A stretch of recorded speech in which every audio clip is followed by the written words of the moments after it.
তিনে নেত্র থিমটার নাম দিয়েছি এই জন্যই যে আমাদের তো তিনে নেত্র অর্থাৎ তিনটে চোখের কথা বলি, তিনটে চোখ অর্থাৎ ডান চোখ, বাম চোখ, জ্ঞান চোখ।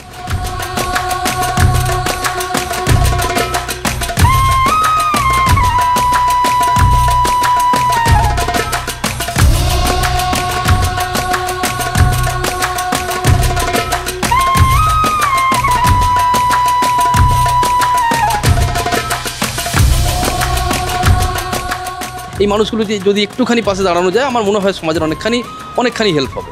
সেই ভাবনা থেকে আমাদের বিষয়টা চিন্তা ভাবনা করা শুরু হয়েছিল।